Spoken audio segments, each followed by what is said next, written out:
ve'eneni tirena. And one of the interesting things about post-Shoah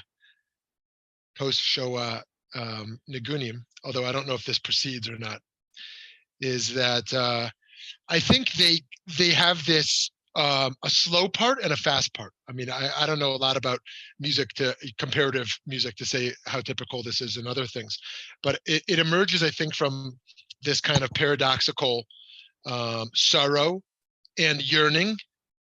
There's a sorrow and there's a yearning, and also there's a contentment and a yearning, and a sorrow and an ecstasy. And so you hear that in the nigunim. It's not a nigun that's just sad. It's not a nigun that's just ecstatic. It's a nigun that kind of has a slow part and a faster part. And I don't do it justice, of course, because I don't have a great voice. But it comes from the heart. It comes from the heart. And so you can feel in the nigun, you can feel that kind of experience of trauma and glory, of contentment and yearning, of sadness and of joy. So let's see if I can remember this, because it's been a while since I've. Okay, so here's how it goes, and as usual, I'll do it a few times so you can join in. Hididandai dadandai dadandai hididandai dadambam badai hididandai dadandai dadandai hididandai dadandai dadam. That's the first part. Hididandai dadandai dadandai Hanai nai nanai nanai Hiranai nanai nanai nai Hanai nanai nai nam. Here's the high part. Hiranai hiranai hiranai nai nai nai hiranai hiranai hiranai nai nai Hininai, hininai, hininai, nai, nai, nai. Hininai, hininai, hininai, nai, nai. Hanai, nai, nanai, nanai, nai. Hanai, nai, nanai, nanai. Hininai, nanai, nanai, nai. Hininai, nanai, nanai. Hirinai, hirinai, hirinai, ay, ay, ay, hirinai, hirinai, hirinai, nai, nai, ay, hirinai, hirinai, hirinai, nai, nai, nai, hirinai, hirinai, hirinai, nai, nai, nai. Back to the beginning. Try to join me now, friends. Hananai, nananai, nanai, nai. Hiranai, nananai, nanai. Hiranai, nananai, nanai, nai. Hiranai, nananai, nanai. Hirinai, hirinai, hirinai, nai, nai, nai. Hirinai, hirinai. Hirinai, nai, nai, nai, hirinai, hirinai, hirinai, nai, nai, nai, hirinai, hirinai, hirinai, nai, nai, nai.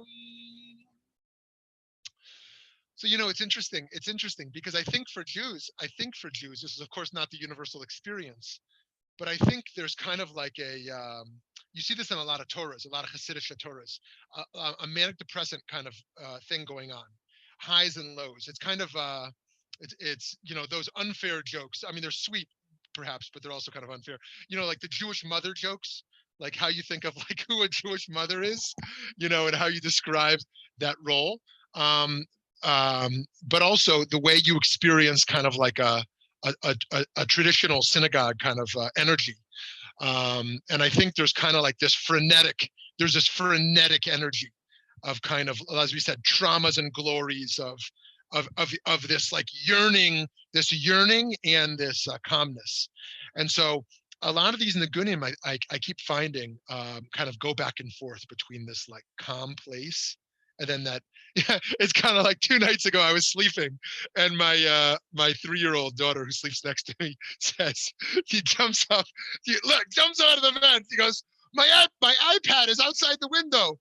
I said, you must have just had a dream. And she laid back down and went to bed. It was like calm, calm, calm, boom, and then calm. So friends, yeah, we've had a lot of frenetic last number of years. I hope we can have a calm year coming up, that's going to be a little bit more steady. So today, friends, we're going to talk about Matir. Matir means untying a knot. Untying a knot, right? Last year was kosher, tying a knot. So this is untying a knot. Here in Malacha 22, we look at Matir, to untie a knot. The overall theme of the melachot is concerned with creation. Remember, all of these melachot are about creative acts. However, Matir is a rather strange and confusing malacha because it's not about creating anything. Rather, it's about undoing something that was created. And so for this reason, some classical interpreters actually suggest that Matir only applies when you're undoing a knot in order to tie a new knot, a better knot.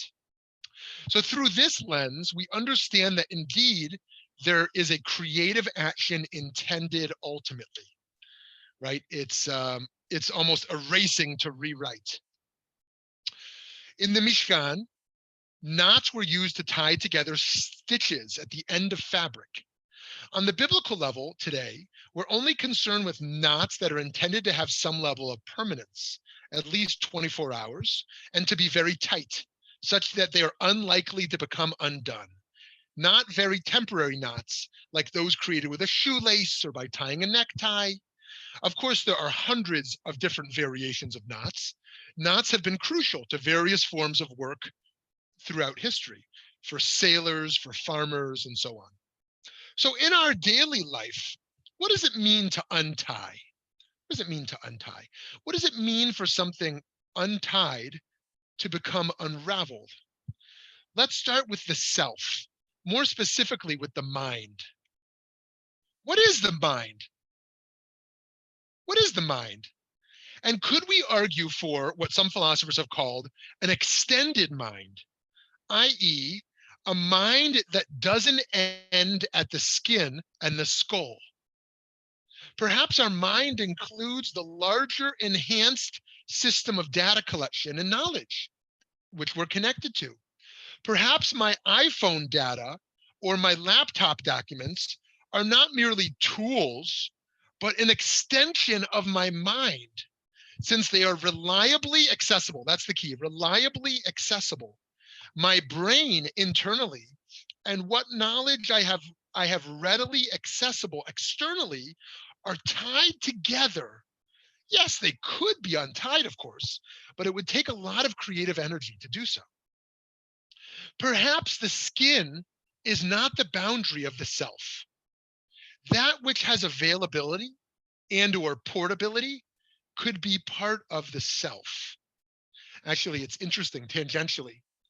I saw this meme, and I don't know if the person was making it as a joke or as serious, but actually, I think there was some truth to it. I mean, assuming you buy into this theology. And the meme suggested that what's it called when someone remind me the word in Greek thought when two bodies are connected, you're born connected. It's not conjoined. No, I don't mean like as an accident. I mean like as a divine creation. Two beings are physically connected. It's like a mystical idea. Anyone recall in Greek thought?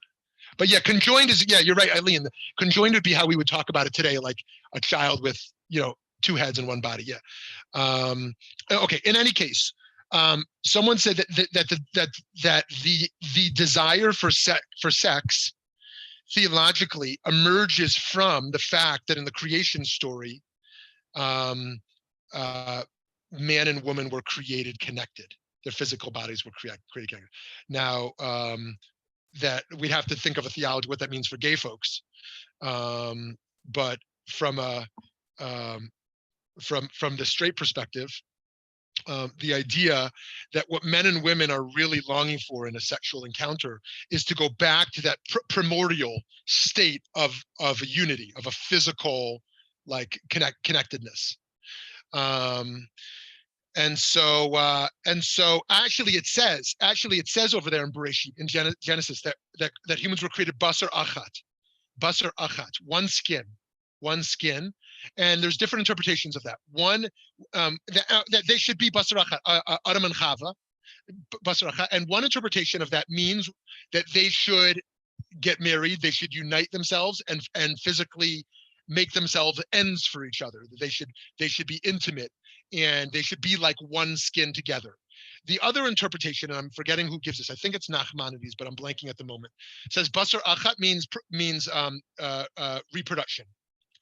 That the two skins become one, not through intimacy, but by creating a new skin, by creating a child. And that child is basar achat. It is one skin that comes from both of them. And so basar achat, this idea that there's a unity that emerges there. I never thought of this actually. If we wanted to bring some queer theology into this, there's two different Genesis chapters there, right? And one and this is what Soloveitchik plays off, Adam 1 and Adam 2. So in one of them, it's egalitarian. Adam and Eve are created in one of the chapters as complete separate beings, Tselem Elohim, image of God, right? And both with equal dignity. In the other chapter, right, Adam is created first, and a rib is taken from him, right? And Chava is created almost to address his existential loneliness. Woman is created in a way that's we might find quite unappealing, right? To address the need that Adam had, right? Now that story is very uncompelling. The other story, that they're created of equal dignity as separate beings. So why have both chapters, right? One way we can explain that is that one is prescriptive and one is descriptive, right? The descriptive chapter says, women are actually socially treated as unequal. And so we're going to describe that reality of the secondary role as helper rather than having any primacy. That's going to be descriptive of the world that humans are allowed to be. And then we're going to have a prescriptive chapter that says, but I want you to know, as God, I create both beings with equal dignity and equal rights, and affirm that. So that's one thing to say. But in any case, in the chapter where they're created equally, there we might say basar achat is dealing with man and woman who are longing to reunite. In the case where only male is created first and females created secondly, well, of course, gender, one might argue, or maybe you wouldn't argue, but I would argue, are social constructions rather than sex, which of course is biological. But in such a case, there is just maleness, and and there's a desire to reconnect two men together, or two women together. Okay, a lot more to say there. But anyways, let's go back to this notion of extended mind. We can come back to this if there's interest. Perhaps the skin is not the boundary of the self. That which has availability or portability could be part of the self. Certainly something may be within the brain, but inaccessible, right? Such as forgotten data. This is what we jokingly call today senior moments, right? When, we know something, but I can't grab it. I know it so well, and I'm so frustrated, right? But actually, is that a part of myself? If there's some data which I can't even retrieve, not to mention the unconscious or the subconscious realm, that which is conscious, but I can't even remember it, is that the self? Whereas what I can pull out of my iPhone in a second, right, which is not in my brain, but is extended as a part of myself, is that part of myself? What is actually the self, right? Is my child, who is completely under my autonomy, because they don't have their own autonomy when they're, let's say, 6 months old, they're completely within my care, my responsibility. They have virtually no self-responsibility. Is that part of the self, or is that really, to what degree is that completely a separate being? Of course, in society, there'll be separate rights, right? I can lose custody, right? But as a spiritual concept, is that me? Is that still me? And how do we think? How do we actually? Here's another offensive halachic category on the feminist level. It's called ishto kagufo. A man's wife is like his body, which means he has legal responsibilities and legal rights in terms of basically what it means. Here's one way to think of it: if she creates damage, he's liable. He's responsible for her. Was the idea in ancient world, right? That if something comes, if she gains money, it's his money, and if she causes damage, it's his damage, right? That's the way it was understood. He's the societal player, right? And she's an extension of him, right? So obviously, I'll say modernity, but feminism is not in modernity. Feminism is a very late part of modernity. I mean, so really, in the last few decades, we can say our understandings of this have drastically changed, thankfully. But we can see where that comes from. So it's the question of what is the self, and what's the extension of self, right? And I mean, in liabilities and damages, that's a separate category. If I have a dog and I know my dog can bite someone, and that dog bites someone, I'm responsible, because that's an extension of self. Right? That's how we think of property, and property that can cause damages. And that's how you think of a child. So it's not totally true with children. If my dog bites someone, I'm responsible, right? If my child hurts someone, they don't put me in jail because my child hurt someone, right? In a way that they could if I know my dog is dangerous and my dog kills someone, right? That one might have serious consequences for that. So which is interesting in terms of legally how we think of the self and the extension of self. So, okay, but going back to this idea, this epistemological question of knowledge and where it emerges from. So with external data being considered part of the mind, we may have questions of ownership when there is shared data. This can raise interesting moral questions, right? What if my extended mind overlaps with your extended mind, right? What is that? Whose intellectual property is that? Think about it today when everyone's racing for a vaccine. And it's like 95%, it's like 3 companies hit 95% in like the same week. Like, how does that actually happen? So there's, and there's those ideas out there, that idea when someone else in the room is thinking something and it comes to you more quickly, right? It's not ESP. What do you call that? This idea when so the idea that one company gets a vaccine and then it's very quick, or they say that about inventions in general. Someone invents something and they haven't even made public what it is, but someone else invents it very quickly after, right? So, okay. So what happens when a mind starts to unravel? When the mind starts to unravel, when our laptop breaks and our documents are inaccessible. You ever had that wonderful occasion happen in your life? What about when our phone is lost, along with all our ability to retrieve access to contacts? You remember when you knew your parents' phone number, or you knew your life partner's phone number, your kid's phone number? You could like rattle off the number.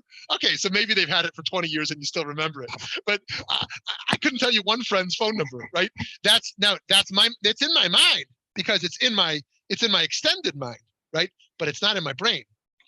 So when our phone is lost, along with all our ability to retrieve access to our contacts, that which used to be stored in the mind, an idea or a phone number, is now expected to exist in our technology, the extended mind. What happens when something else tied tightly together, such as family, unravels? A family is tied together tightly by bonds of obligation. Consider this Talmudic passage about responsibility. Whoever is able to protest against the wrongs of their family and fails to do so is punished for their family's wrongdoings.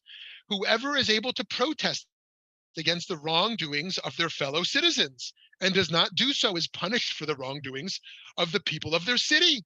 Whoever is able to protest against the wrongdoings of the world and does not do so is punished for the wrongdoings of the world.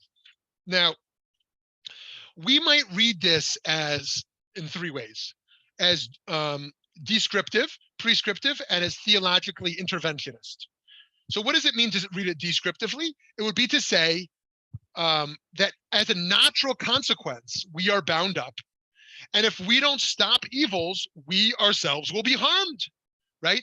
If the economy goes bad, it goes bad for most people. I mean, we're kind of in a strange moment right now where the rich are getting richer and the poor are getting poorer, right? And that's not such an anomaly in history, but generally a depression affects everyone, a recession affects everyone, as opposed to those who have a lot of funds and mutual funds and stocks and real estate are banking while unemployment rates continue to increase or remain at a lower place. In any case, the idea that we're bound up together, right? I'm going to protest climate change because I also won't be able to breathe in 20 years, right? And so I will be punished for the wrongdoings of the world because I'm also a part of the world. That's the descriptive version.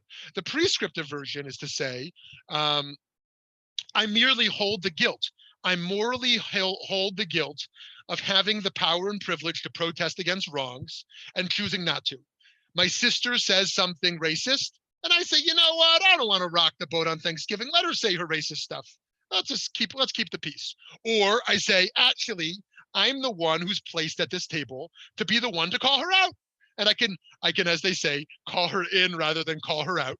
And so I can say it privately over, washing our hands at the sink rather than in front of all the rest of the family, right? There's a way to do these kinds of things. And then the third idea is on a divine interventionist level. The idea that not in this world, but in a world beyond, so to speak, there is schar va'onesh. Or if you want to say this world, it's called karma, right? In this world, there will be justice. Those of us who stood idly by as bypassers, right? Then others will stand by us, right? That's how people talk about allyship in a selfish way. I don't want to overstate it as selfish. In a self-interested form of allyship is, geez, we better have allies because if something goes wrong for our community, we hope someone will stand with us, right? And so let's develop allyship. And at the least, it is transactional. Okay, so what does it mean, Jewish black relations? Okay, now of course that the white Jews and Jews of color are going to be in dialogue with Gentiles of color, and so okay, this might be about Buberian theology and spirituality. We're going to see each other as an end in itself, or this might be kind of transactional, like, hey, we're experiencing racism. Are you going to stand with us? And you're experiencing some anti-Semitism. Are we going to stand with you? Right? And if it merely remains transactional, those loyalties aren't going to remain, because as soon as the cost is greater than the benefit, you're going to drop that ally, right? Am I going to take any social risks for that allyship? Right? So it's going to have to be a spiritual allyship rather than a transactional allyship. Okay, let's keep going. We are tied together in families, in communities, and in the world. This means we have rights as well as obligations. When those relationships unravel, life becomes complicated and messy. Consider a divorce and how two people divide up the many things that tied them together and to which they are tied: their property and the children in their custody. Right? This is if you are the child of divorce, or if you yourself have gone through a divorce or a number of divorces, you know what this is like. I just realized there were comments over there. Oh, that was all back to the Nigun. Thank you for those comments in the Nigun. Yeah. Yes, and Ezra Konegdo, Lauren. Yeah, thank you. Okay, so these divorces, it's really kind of the quintessential or the paradigmatic model of an unraveling. Like, how do you unravel custody? How do you unravel finances? How do you unravel a home? Right? How do you unravel a narrative? And it's one of the most disrupting things. I mean, thank God we have the rights to divorce, and there's still a lot of developments to be made there. But it really, in a way that may be similar to Alzheimer's, where a mind can unravel, or other types of degenerative mental states, can demonstrate this notion of unraveling. So indeed, the institution of the family, I know I'm going to sound like someone yearning for the good old days here, but the institution of the family is at risk in contemporary times, right? We talk about, the risks of our times, right? So here's what the late sociologist Peter Berger wrote in his book, A Rumor of Angels. One influential line of modern thought has argued that the family is in need not of change, but abolition. Karl Marx suggested that the bourgeois family lay at the heart of the capitalist economy. Radical post-Freudians argued that it was a source of the psychological distress, schizophrenia especially. Feminists like Shulamit Firestone saw it as the perpetuation of patriarchy. Sir Edmund Leach, in a famous sentence in his Reith lectures, summed it up when he said that far from being the basis of the good society, the family with its narrow privacy and tawdry secrets is the source of all discontents. So this might really resonate for you, the critique of the family structure. Or if you're an old school traditionalist like me, you might want to defend the family unit, right? So it's an interesting question for us to return to of how we think of the family today. You know, it's interesting. I saw an article a few days ago that I sent to some single friends in their 70s. That was about how more and more single men in their roughly in their 70s, more and more want to live with their partner, you know, their non-married partner, whereas women, rapidly increasing numbers, more and more don't want to live with their partner.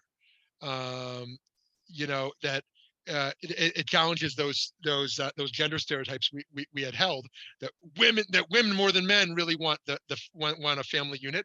And in this case, many more men, according to this study, I don't know how complete it is, but it resonated for the people I shared it with, that men more and more want to move in and live together with their partner when they're single.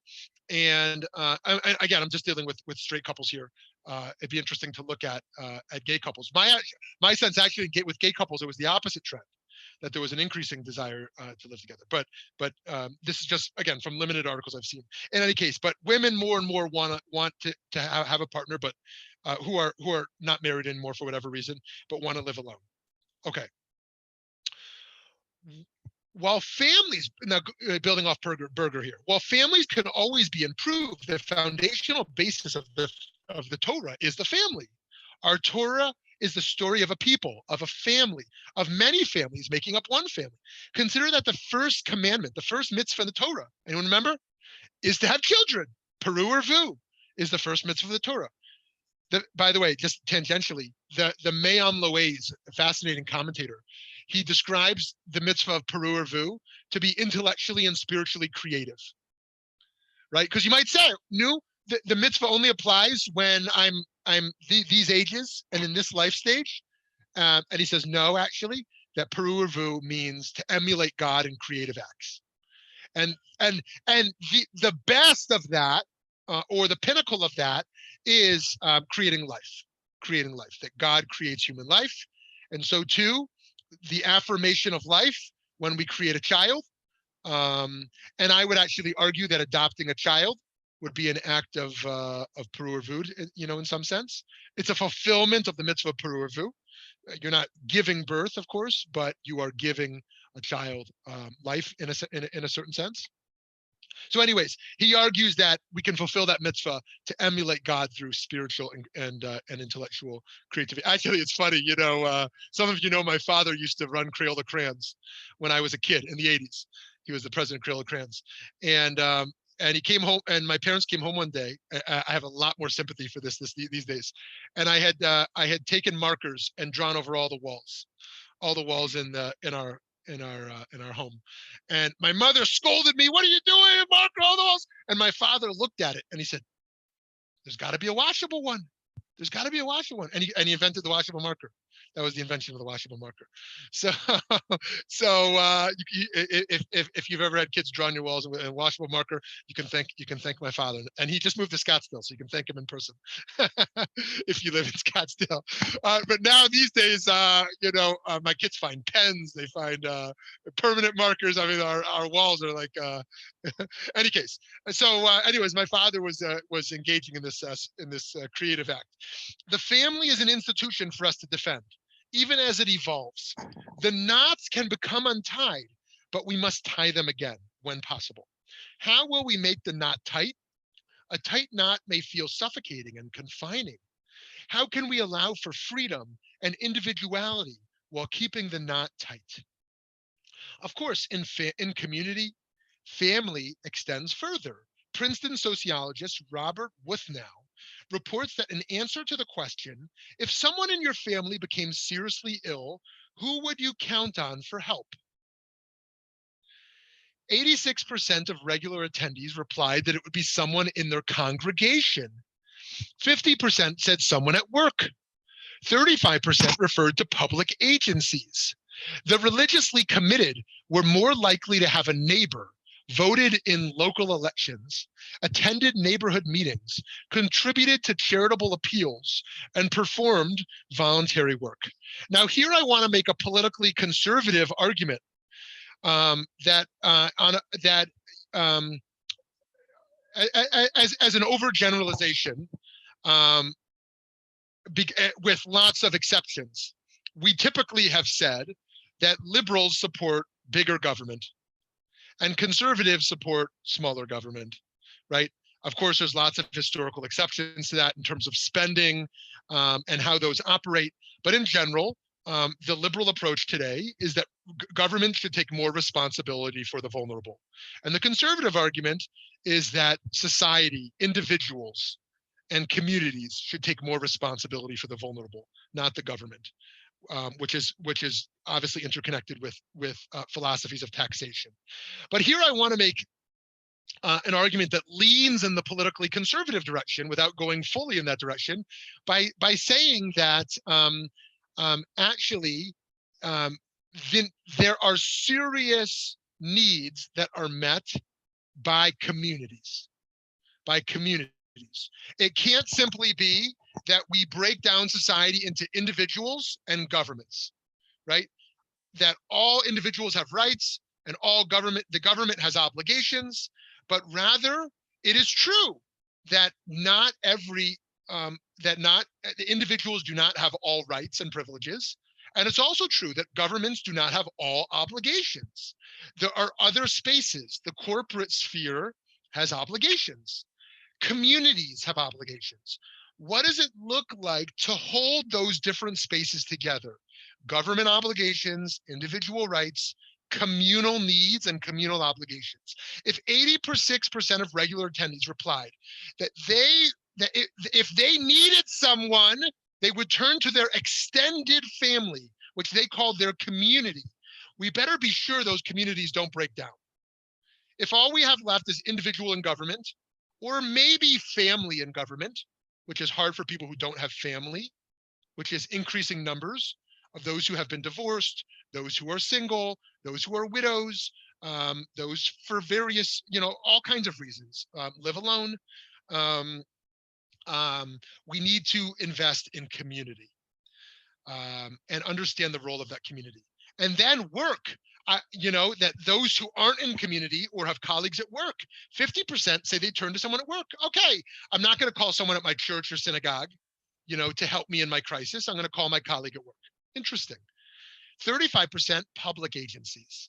Public agencies. Okay, why would I go to some bureaucratic machine if I can go to my friend or colleague or community person that I pray next to every Friday night? Okay. So anyways, so that's Wuthnow. And this is the idea that in the best of it, we talk about as extended family. Now today, that one of the reasons the synagogue model is broken is because the synagogue model is transactional. You're going to pay a certain amount and you're going to get certain things in return for what you pay for, right? That's the way many people think of their synagogues. And if I'm not getting enough, I'm just not going to join. I'll just pay for the one thing I want to go to, right? Or the two things I'm going to participate in. Maybe if the gates are really high holidays, I'll skip high holidays. I'll go to those 5 things that are free. I don't need to be affiliated or be a member if I can still benefit in other ways, right? It's transactional. It's not a family. It's not a community. Now, of course, part of that is how often do you show up? It's hard to really consider someone a close family member if you see them once every 10 years. If you have a custom of every Pesach Seder or every Thanksgiving dinner, or once every 2 months you get together in some fashion, right? So there's a connection. If you only show up at your synagogue once a year, that's not a community. That's an experience, right? So that's why in Orthodoxy, where there's an expectation you show up every week, actually in most of Orthodoxy, for men at least, every day you show up, right? So then there's something that kind of happens there, right? One of the challenges for liberal and in this case, I just mean liberal by non-Orthodox congregations, is how do we build those as sustainable communities when people don't see each other daily or even weekly?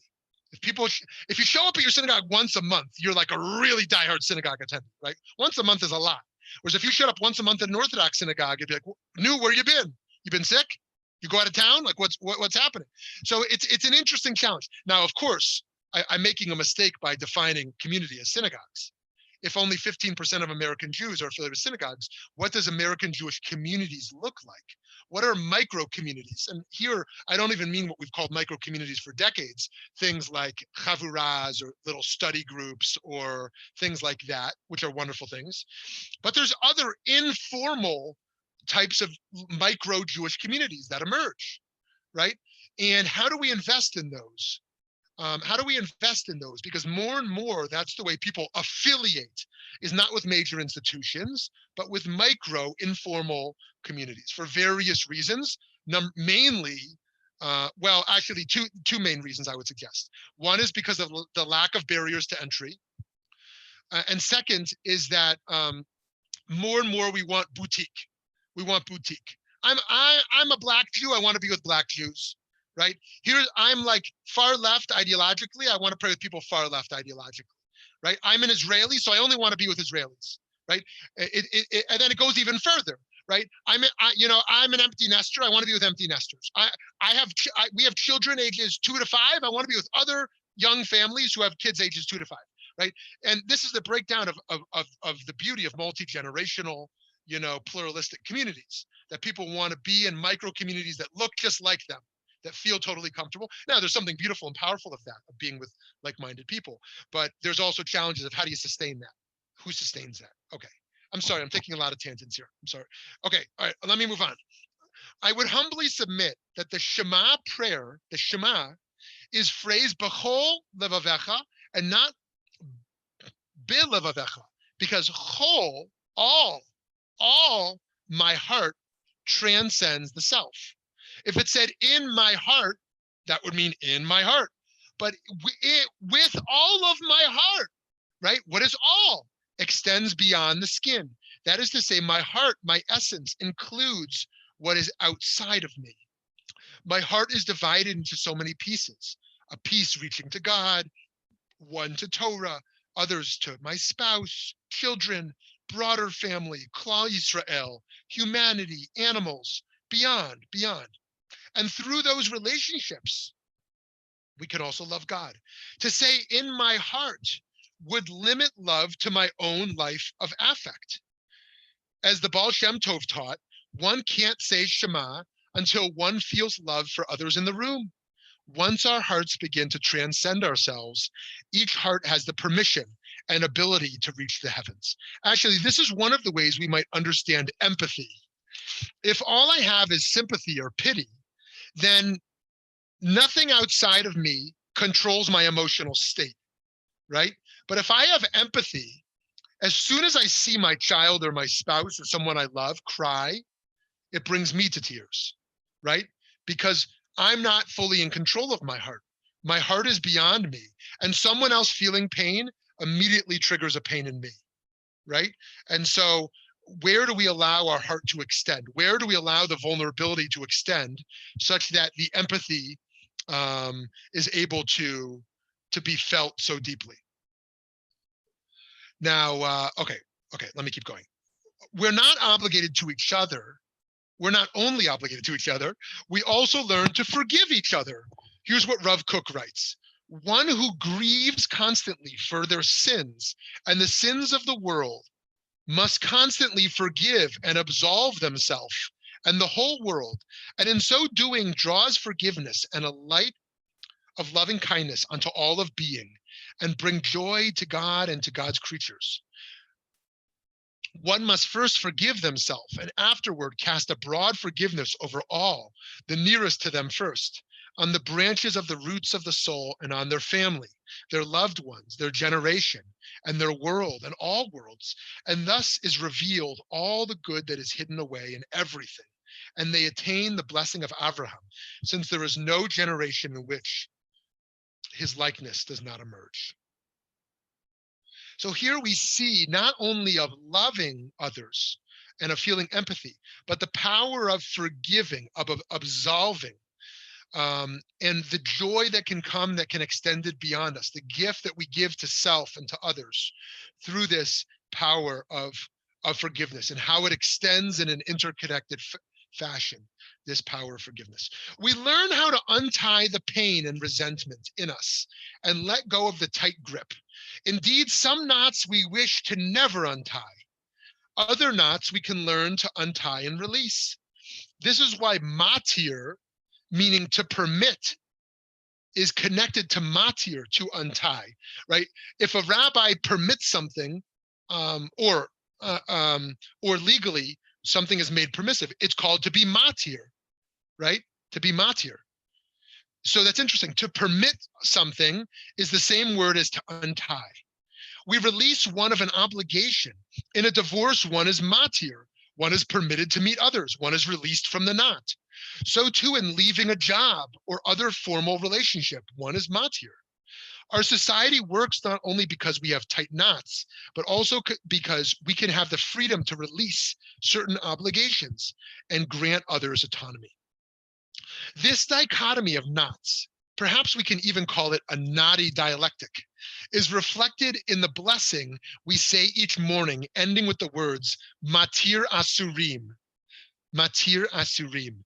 The extended translation of these words reads the blessing as recognizing the divine power to free those in captivity. Matir Asurim. But it also might be understood to mean that grants freedom to those who are bound in place by stultified thinking. On one level, we all yearn for that sort of freedom. It can also mean permit the forbidden. Permit the forbidden. We need to remind ourselves that it is attainable, although we should make our own effort to untie the knots that hold us back, rather than simply waiting passively to be freed. To conclude, on Shabbat, we reflect, which knots must I keep tight? Which knots must I untie, allowing me to choose a new type of knot? After all, there's hundreds of different kinds of knots to choose from. So which ones are the best to pull tight and which ones to let loose? Only experience, patience, and the ability to look inwards will allow us to know for sure. Let me say one thing before we open it up, and let's move to gallery mode. That for any of you who engage in meditation, this might be a fun meditation to do in the morning. Which knot am I going to strengthen today? Which knot am I going to tighten?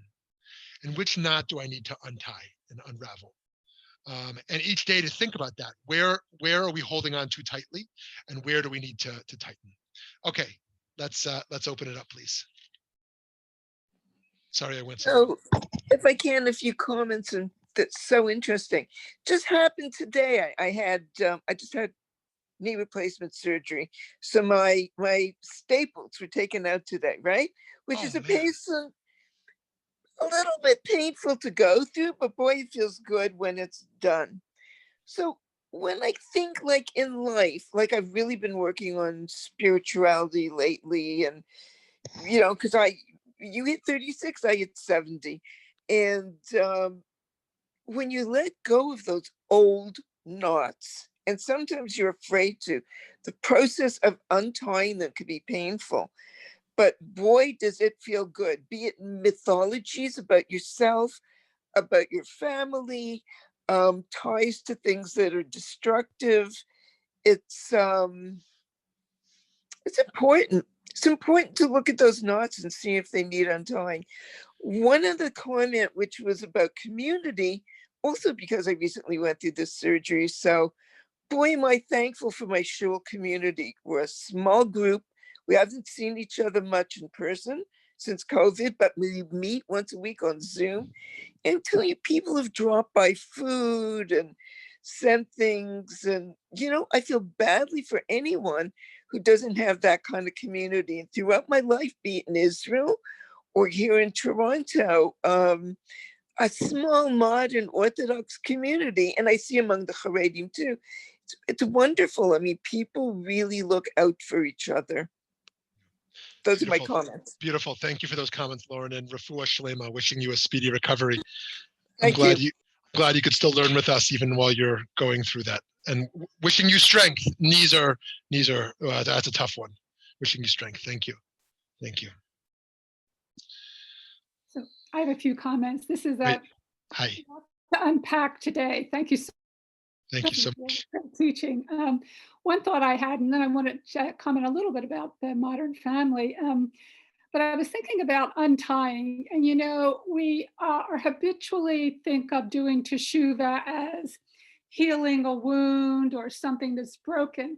But in fact, in experiencing with a friend, actually two friends that had a broken relationship with their sisters, that to do teshuvah and to really come together in some way or come to terms with that inside is really untying a knot, because bioenergetically, when you have a relationship that's blocked like that, it just really continues to affect you, particularly if that person dies before it's resolved. So really untying that knot on a bioenergetic and spiritual level, it relates.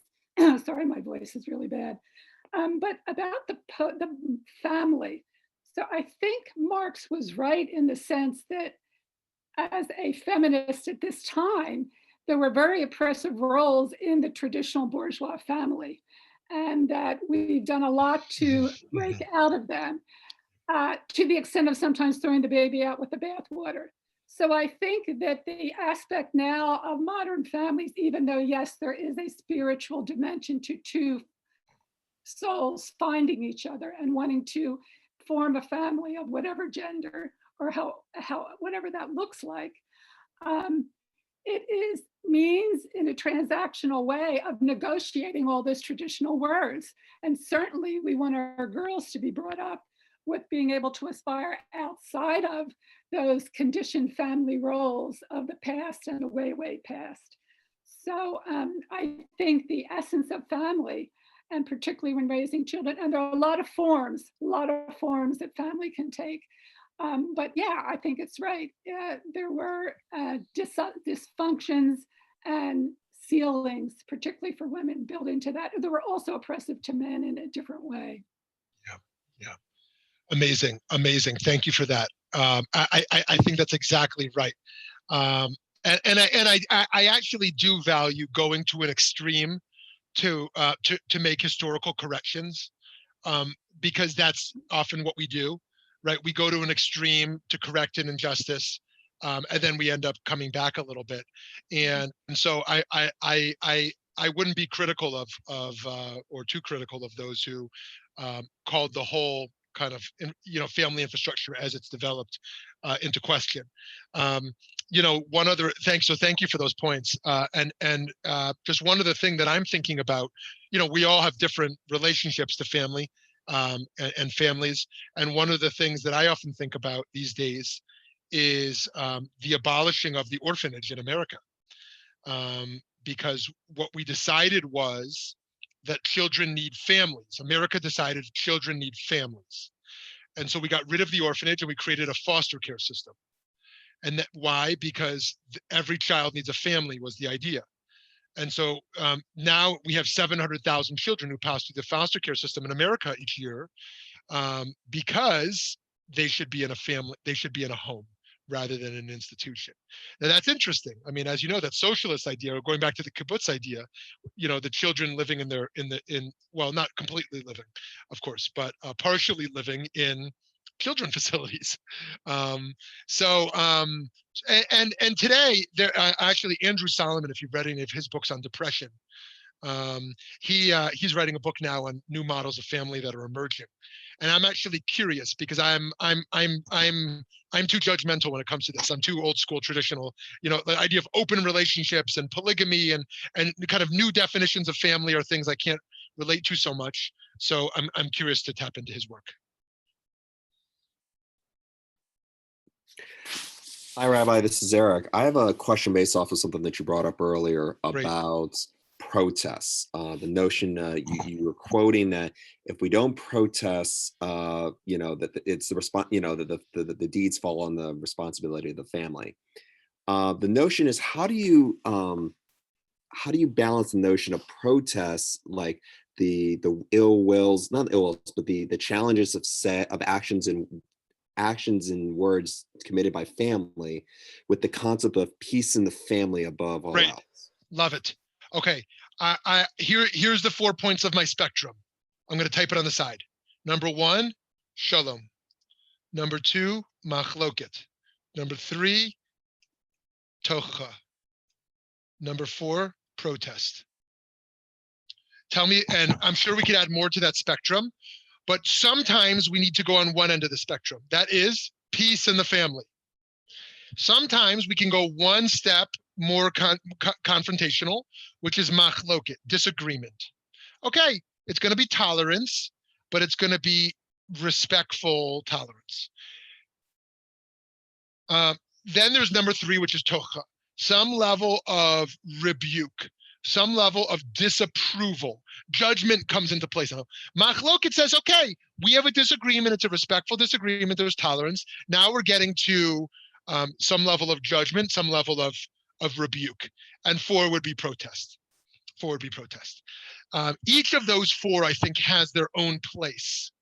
And I would suggest in the family unit, it should really take a lot to have protest.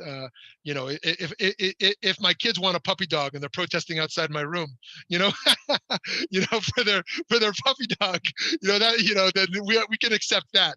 But protest against family, we can't expect someone to protest their father's business, you know what I mean, or mother's business, right? So the idea of protest within family is a very tricky thing. Actually, we saw this with this current presidential administration, people in the family who were publicly denouncing, which is kind of it's kind of an intense thing when it happens. So protests, I would make very limited. This model I would almost put more in community. Where in the Jewish community would I protest another Jew? Okay, this is not exactly family, but it's like family. So once I boycotted the largest kosher producer in America. This was a very painful thing to do, right? Because historically anti-Semites, protested, but we launched that, and now Jews were publicly boycotting Jews. What does it mean for Jews to protest Jews, or Jews to protest a Jewish organization, or Jews to protest against an Israeli policy? This is very complicated. Okay, but then we get to community, then we get to society. Okay, so let's go back to your point about family. Family, I would put in the first 3 categories. Protest, let's reserve that mostly for community and society. Shalom, machloket, and tochacha. There is a place to rebuke someone in one's family who has crossed a moral line. And that's also really painful and hard. But mostly it's going to fall out in shalom and machloket. And as we know, the traditional reason for lighting Shabbat candles is shalom bait. Shalom bait is so central to our tradition. We should do all we can to maintain peace in the home. Now, of course, this can be just like family can be oppressive, shalom bait can be oppressive, right? People have invoked, some of the Haredi rabbis have told women to hold by shalom bait instead of creating marital discord, right? Don't file for divorce, shalom bait, right? That's of course an abuse of their rabbinic power, in my belief. Of course, they have this value of family, which relates differently to mine, and want to silence or calm down people like that. And to be sure, I do think it's a great mitzvah that if people are about to get divorced and someone is able to intervene and help them to reunite in a way that's healthy and productive, it's a wonderful thing. Or if a parent-child are about to disconnect, or siblings, whatever the case is, if someone can intervene to bring shalom to such an encounter, it's an amazing thing, and we should be road-face shalom to pursue. So the main operating like instructions, shalom. Do everything you can for shalom, for peace.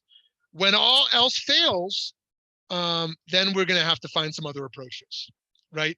But one of the things that Rabbi Jonathan Sachs said in his On Being podcast was that we tend to be on better behavior with non-family, right? Because people can walk away, right? If I'm in interfaith dialogue and I offend you, just be like, forget you. Like, I don't need to keep having coffee with you, But with family, you can offend them because, okay, they're probably still going to show up at the Hanukkah party, and there he was talking about, and in this way, I respectfully kind of slightly disagree with him, that that's why we can be a little bit, he wouldn't say meaner, but a little rougher in interdenominational affairs than interfaith affairs. He was, Jonathan Sachs was not an interdenominational hero, whereas he was an interfaith role model. On the interfaith level, he built bridges, and on denominations, he really kind of burnt bridges. And his argument there would be, you can really say what you think to other denominations because you're still a part of the Jewish family, right? You can't really separate, yourselves from each other, although maybe you can. But on the global conflict level, we can't afford for Jewish-Muslim relations, Jewish-Christian relations, all that to not go well because there's too much at stake. Jews are unlikely to start killing other Jews, right? But wars can happen, and really, so there's a lot more at stake. And anyways, that was a very long-winded answer. Unfortunately, most of these cases are case by case, where we have to try to work it out. And one of the problems is to remain in that messy spot, because most of our relationships are neither perfect nor are horrible. And sometimes we want to move to spaces where it's one or the other, right? I want to only be in relationships that feel really good, or I want to get rid of relationships that aren't really, really good. But there's another middle space, which is most of our relationships, which are complicated relationships that sometimes feel good and sometimes really don't feel good at all. Sometimes they feel loving, and sometimes they feel like we're taking advantage of or being mistreated or whatever the case is. And I think there we want to do all we can, bracketing extreme cases, to hold on to the complexity of existing in that space rather than needing to release that relationship, wherever possible. Of course, there are times we have to release it, but anytime we can work towards shalom for ourselves and for others, the impact can be really great.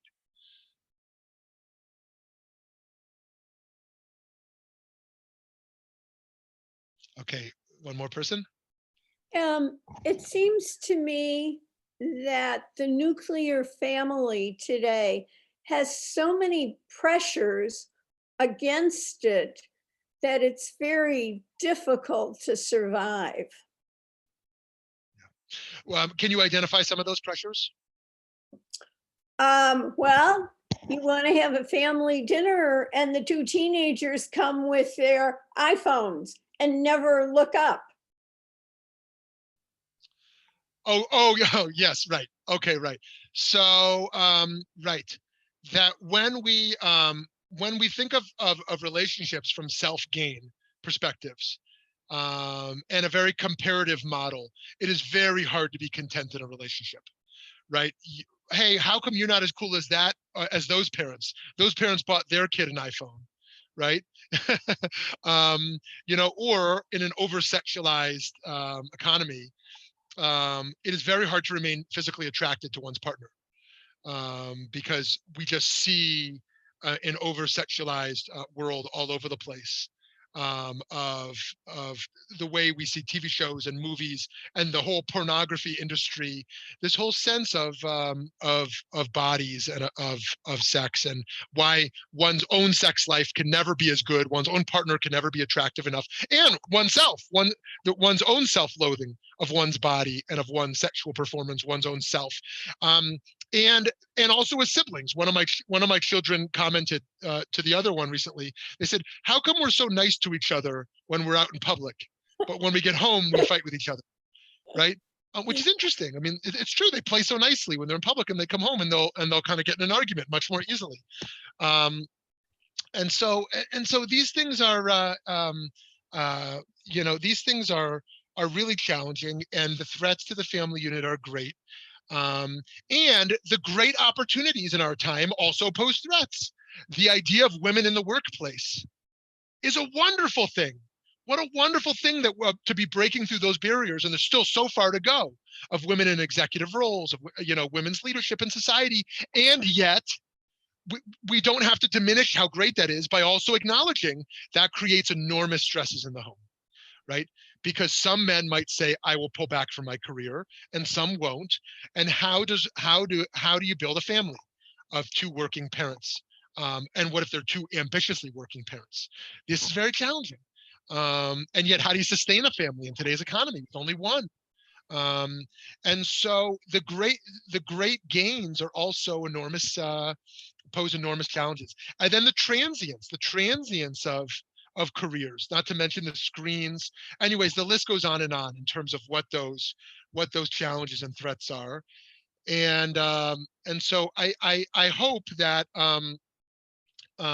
we can unravel and untie relationships and bonds that really do need to be. And this can be liberating, this can be healing, to release what we really don't need in our lives. And not only what we don't need, but we don't have obligations to. And also to realize that there are knots we really can and should actively tighten. Communities in an age where communities are breaking down, families when there's so many risks and threats to families. The self, when the self is becoming so diluted. I talked about the virtues of the extended mind, but also the self is so diluted as to who I am. Think about how one portrays themselves on social media versus the actual self, right? We can construct multiple public selves that are drastically different from the self. And then here I want to bring us back to what I think is one of the top 5 central Jewish ideas, which is living in the struggle.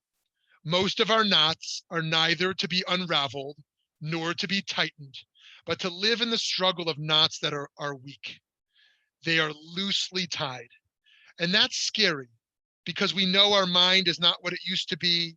Our body is not what it used to be. Our family doesn't look like what we may have imagined it would look like. Our community doesn't feel like how we think community might be, right? But that doesn't mean we have to let go of it all. Right? We have these knots that are loosely tied, and it's holding things together. And sometimes what you do with loosely knots, rather than unravel them or tighten them, is tie a few other loose knots, because multiple loose knots can help to hold something up. And so in a world where we all work to stay afloat together, may we all be blessed to be tightly knotted together with love and compassion. Have a great day.